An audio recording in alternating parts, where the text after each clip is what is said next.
Supremacist who killed 10 black people at a Buffalo supermarket was sentenced to life in prison without parole today. Relatives of the victim spoke about their pain and rage caused by his racist attack. The sentencing hearing for Peyton Gendron was disrupted when he was charged by a man in the audience who was quickly restrained. Gendron pleaded guilty to charges including murder and domestic terrorism motivated by hate. This is shameful what is happening today.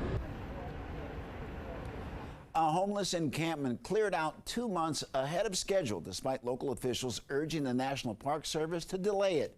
McPherson Square is now blocked off to the public for rehabilitation and maintenance. DC News Now's Lex Juarez was there as some people packed up their belongings while others stood their ground. The people who have been calling McPherson Square home now have to find somewhere else to stay.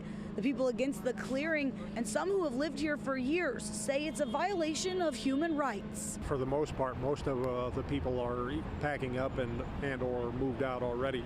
Packing up and moving out, and in a hurry.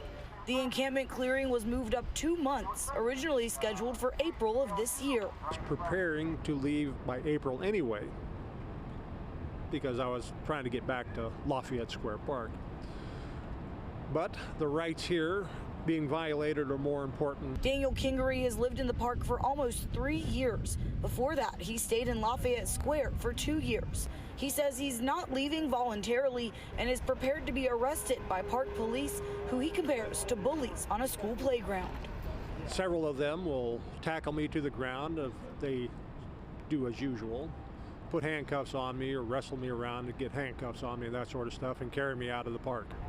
Kingery argues that he is not violating anyone else's rights by living in the park and blames the Park Service for letting trash pile up and rats burrow under park grounds.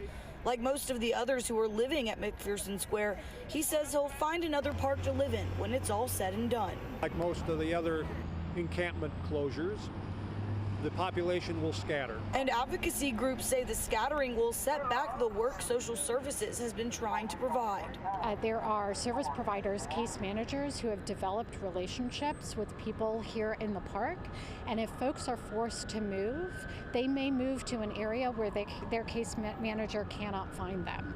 Furthering the cycle of setting up camp in an empty park, only to again be cleared down the road.